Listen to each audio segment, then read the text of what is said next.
Hello बच्चों, आज हम करेंगे डाइलेक्ट्रिक कांस्टेंट और रिलेटिव परमिटिविटी। तो परमिटिविटी जो होती है वो हमें ये बताती है कि हमने जो चार्जेस हैं वो किस मीडियम में रखे हुए हैं। क्या हमने चार्जेस जो हैं वो वाटर में रखे हैं तो यहाँ पर एप्सिलम वाटर आ जाएगा। अगर हमने चार्जेस को वैक्यूम में रखा है तो एप्सिलम नॉट आ जाएगा। तो permittivity determines the electrostatic force in medium. हमें ये बताएंगे कौन से मीडियम है, उसके हिसाब से एप्सिलम की वैल्यू रखी जाएगी। तो ये था हमारा डाइलेक्ट्रिक कांस्टेंट।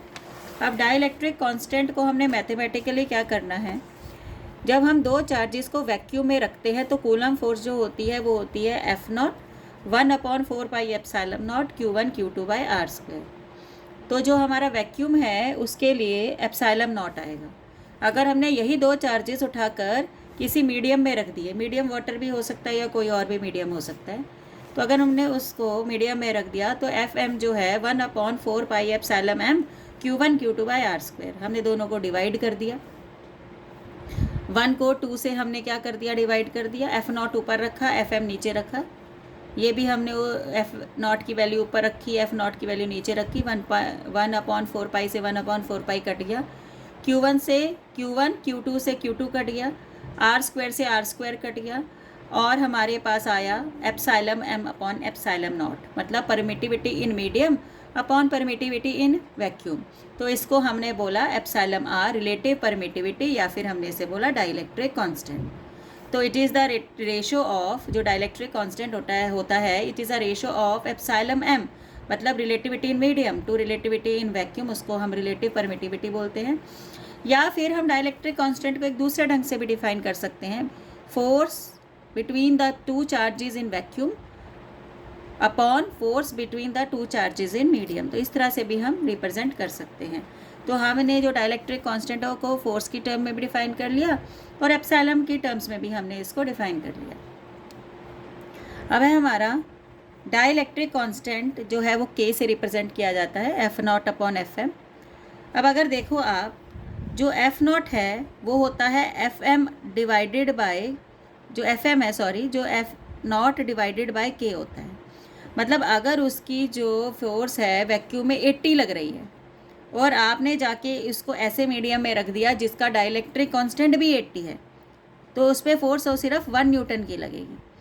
जो डाइलेक्ट्रिक कांस्टेंट है, जो चार्जेस हैं वो वैक्यूम में 80 न्यूटन की फोर्स लगा रहे हैं, वही वाटर में जाके कितने न्यूटन की फोर्स लगा रहे हैं, 1 न्यूटन। मतलब कि फोर्स जो है जब हम दो चार्जेस को मीडियम में रखते हैं तो वो कम हो जाती है। किससे डिवाइड हो जाती है, उसके डाइलेक्ट्रिक कांस्टेंट से डिवाइड होके वो कम हो जाती है। तो हमें याद रखना है, जब हम किसी मीडियम में रखते हैं, वैक्यूम से मीडियम में लेके जाते हैं, तो डाइलेक्ट्रिक कांस्टेंट से फोर्स जो है वो डिवाइड हो जाती है, फोर्स कम हो जाती है, K टाइम्स कम हो जाती है। अब हम करेंगे comparison between electrostatic force and gravitational force.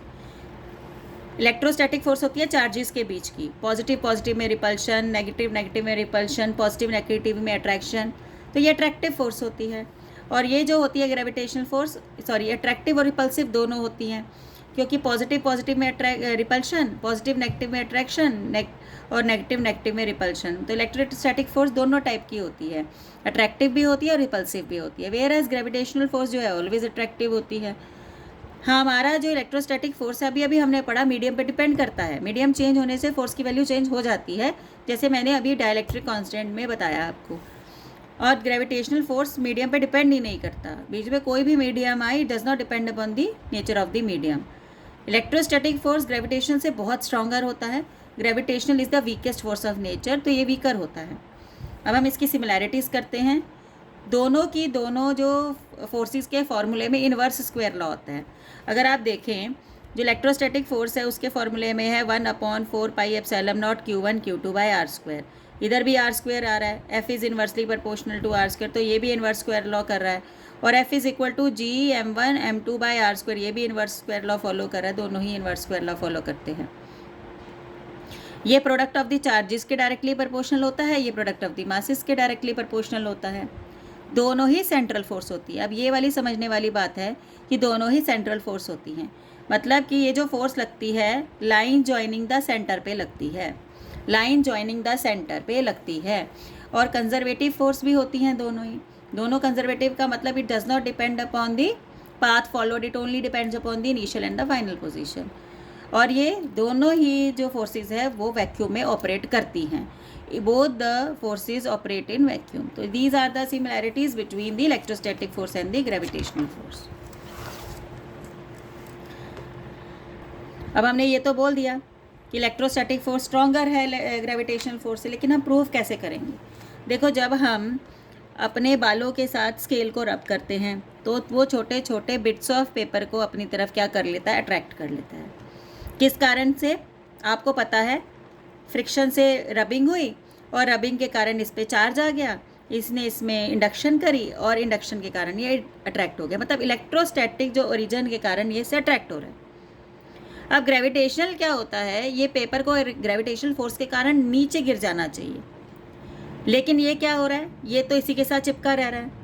ठीक है, तो इससे पता लगता है कि यहाँ पर जो इलेक्ट्रोस्टैटिक फोर्स है वो स्ट्रॉन्गर है, इसीलिए चिपक जा रहा है। अदरवाइज अगर ग्रेविटेशनल स्ट्रॉन्गर होती तो ये नीचे गिर जाता। ये नीचे नहीं गिर रहा है, इसे चिपक रहा है। इसका क्या मतलब है कि इलेक्ट्रोस्टैटिक फोर्स जो है वो ग्रेविटेशनल फोर्स से स्ट्रॉन्गर होती है।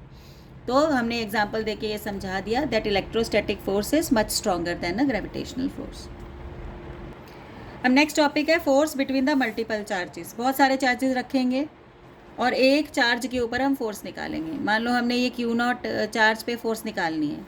किसकी वजह से? Q1 की वजह से, Q2 की वजह से, Q3 की वजह से, सारों की वजह से इस पर फोर्स निकालनी है।